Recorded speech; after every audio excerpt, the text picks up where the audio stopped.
Hey, what is up guys, DRC3 here, back with another My Hero Ultra Impact video, and today we are going to be finally doing a showcase for the brand new Strength UR Mount Lady. Now, I know I took a day or two to get this out. That is because I wanted to take my time to get her to board 13 and get her advanced leveling all the way done so I could show you guys the best possible PvP showcase. So if you haven't already realized, Mount Lady is definitely a PvP geared character, and it will be interesting to see how she fits in, especially with the current meta, because Blue Todoroki is obviously going to target her, the fantasy Todoroki, and that makes it a bit hard to run her. So we're going to see just how good she really is, and we're going to kick it off with a secret battle to start with. But before we go into that secret battle and we actually do that secret battle, I want to take a minute to go over her kit with you guys and show you that she is in fact board 13 and all her advanced leveling is done.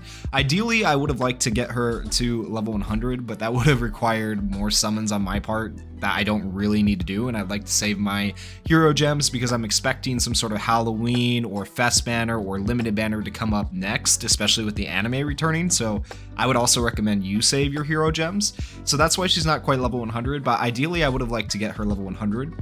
Her ability board is up to the level 90 limit. I could not get enough pieces to get her any further right now. And her basic route is up to board 13, as I was saying before. So she is completely done with her basic board. And the reason I did this is because if you look at her skill improvement on the 12th board, her skill improvement, when you read it, says that it increases her crit rate by 20%. You have no crit rate increase until you get to this point in the board. So that's really good, but it kind of sucks that you have to get to this point in the board to get her crit rate increase, okay? So let's talk about her skills. So these should be all pretty much max level skills because we have the basic board done. Her plus ultra move is called Canyon Cannon. It deals 700% damage to a single opponent, increases character's max HP by 30% for 3 turns. This skill becomes a bullseye. Increasing max HP by 30% is really good, especially when paired with the new Uraraka, who also raises max HP. So this alone is going to help her stay alive versus agile type opponents with the All Might, the Hawks, the blue fantasy Todoroki. Like, blue characters just seem to dominate Ultra Arena, so this alone right here is going to help her survive those hits a little bit longer. She has the first action skill called Grand Crush. It deals 275% damage to all opponents, decreases the opponent's speed by 30% for 3 turns. So this is really good because that is actually higher than Fantasy Todoroki speed decrease. Fantasy Todoroki at max does 25% speed decrease, whereas she can do a 30% speed decrease, which will help your team have a higher speed amount. So I really do like that. This skill lands a bullseye if character's max HP is increased. So this is why having the new Ocean Sun Uraraka is so good, because if first turn you increase max HP, then you will get this skill to land a bullseye. You could also run EX skills. You don't necessarily have to have Uraraka. You can run EX skills to increase her max HP as well. Her second action skill is called Giganto Knuckles. It deals 275% damage to all opponents, increases character's plus ultra gauge by 30% when character's max HP is increased. Like I said, you can have a Uraraka or an EX skill to get that, so you're pretty much always going to get your plus ultra gauge raised. And also, here's the part that you get from board 12. Also increases character's critical hit rate by 20% for 3 turns. That's really good as well. And both of these are attack alls, which is just insane in my opinion, okay? And then her first auto skill is called Self-Interested Personality. Increases character's power by 40% when HP is 50% or higher. Okay, so she's generally probably going to be at 50% or higher. And then gives character resilience when HP is below 50%. Okay, resilience is just going to help her do more damage as she takes damage. Essentially, that's what resilience does. And if you don't know what these like things like resilience or status ailments, frostbite, any of those things do, if you go into the menu and the help tab on the bottom right menu, help, it'll tell you. You can find a tab that tells you what everything does if you did not know that and you're new to the game. All right, and then lastly, the last auto skill is called Current Beauty's Hot Picks. Increases character's power by 3% after receiving 2 attacks up to 5 times. So she's getting a lot of extra power on top of the power from her previous auto skill. Okay, and then here's the really important part though. Once per battle, gives character ability to make a last stand for 2 turns and shortens character's action skill cooldown time by 2 when HP is below 30%. So this is going to help her survive hits that could potentially kill her. and it's also going to give you your action skills back, which is really nice as well. So far, I have honestly ran her a couple of times, like 10, 15 times to try her out in different scenarios, and I do like her. This will actually be my first time taking her into a secret battle, so we'll have to see how it goes. I'll do it live for you guys. We may or may not win, but I'm going to show you guys either way whether we win or lose. Now, one thing I want to note, here is my normal team. It is 389,000 BP, and they're all level 100. This team is 369,000 BP, and that is because Mount Lady is only level 90. That's the difference level 100 makes, so just keep that in mind. As for the memory I'm running on her, the memory I'm running on her is called Boosters On. When a wave starts, regenerates character's HP by 30% just to help her survive those hits from all the blue characters that are in the game currently, and increases their speed by 45% for 3 turns. So it's only good for 3 turns. So typically I want to kill as many characters as I can within 3 turns. There are probably better memories. I just did this purely for the health regen because I want to see Mount Lady survive to see the most out of this showcase. Okay. All right, and of course we have run out of time, so we'll just choose a different secret battle. One nice thing about secret battles is they don't go away. Okay, so let's go ahead. With all that said, I know that was a lot of information. Hop into this showcase. All right, so this looks like your typical team. This is like the typical team I would run, honestly, with the Bakugo, Todoroki, and Nejire. The only thing I might switch out is putting Aizawa on the front because Aizawa gives a speed boost to your team. Okay, so the first thing we want to do as normal is target Bakugo, because Bakugo, if he gets any chance to stack, he is just going to destroy our team. And if we target Todoroki, he's going to barrier, so we can't get around that, and then Nejire will just heal. So we're going to go after Bakugo first. We're going to go ahead and do the Grand Crush, which is going to decrease their speed by 30%, and then we are going to go for a bind on Bakugo and see if we can't interrupt their skill chain. Now, this attack all is not going to do a ton of damage. It would do more damage if we hit a crit right now, but unfortunately we don't increase our crit rate until we use the other action skill, so keep that in mind. 9,000 damage on each character though, that's not terrible. That's 30,000 damage still.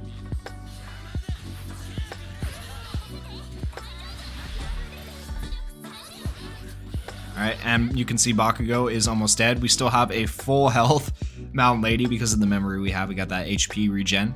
Okay, so now we're going to use Mount Lady's action skill first. This will increase our plus ultra gauge. It's also going to increase her critical hit rate, which is really good.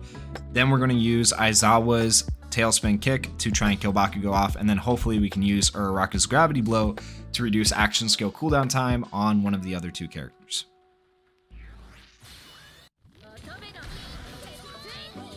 Oh, well, we missed with Mount Lady on Bakugo because Mount Lady was blind, but that's fine. All right, there's the heal. Bakugo's dead, though. Mount Lady gets plus ultra. We'll see how well she tanks the Fantasy Todoroki, and as you can see, she's doing just fine because of the health increase from Uraraka and also because of the health regen. So the question was, how well will she survive in the current meta with the blue type characters, the ABL characters? As you can see, pretty damn well. She's doing pretty good. Okay, so now what we're going to do is we are going to try our luck here. Let's see if we can kill Deku. And then we'll have Mount Lady target Nejire. And we're actually going to go like this. Okay, yeah. All right, so let's do these plus ultras. No frostbite. Oh, and she dies. Why did he target her? No! Okay, well, that's the end of this match for seeing what she can do. Dang it, man. All right, so obviously the secret battle did not work out. We are going to take on, though, I'm not going to let you guys down. We're going to take on a 408,000 BP team. Now, I know this is not the normal composition that you see with ultra-rated teams, and it's a bit off because they have Dabi and All For One, but it is the highest BP team I could find, so we're going to see how this goes. We're going to see if we win or lose. They do have 2 blue-type characters on their sub-slots, and then, of course, they have Fantasy Todoroki, so this is going to be also a really good test of how well Mount Lady can survive a mostly ABL-type team. All right, so we're going to hop in here and see how she does. All right, so as we come into the battle here, I think the best person to target, I'm honestly not sure. You don't go against this type of comp too often, is going to be All For One. Just get him out of the way as quickly as possible. I'm interested to see how the speed works for his team, if I am faster or he's faster. Remember, he's 408,000. I'm about roughly 369,000 or so. So it should be interesting. We'll go ahead and go for the seal here as well. All right, we are in fact faster, even with that huge BP difference. 24,000, good. Okay, we actually hit pretty good damage with Mount Lady's attack all as well. One advantage we do have here is that they don't have a healer, so that's going to help us a lot. And we did seal All For One as well.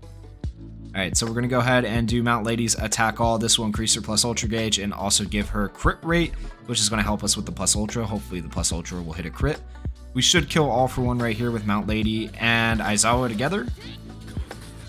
And then we have Uraraka's action skill on Dabi to decrease our action skill cooldown times.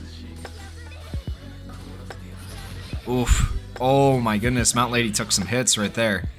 Okay, so you can see Mount Lady, not the most health, and we're not even against like the type disadvantaged characters yet. Like, ooh, that was a lot of damage. But you can also see her passive auto skill coming into effect here, where her auto skill said if she drops below 30% health, her action skill cooldown time is reduced by 2. So we did get an action skill back 1 turn sooner than we normally would. All right, we're gonna go ahead and it doesn't really matter what we do here because we're gonna have to target Kirishima, unfortunately.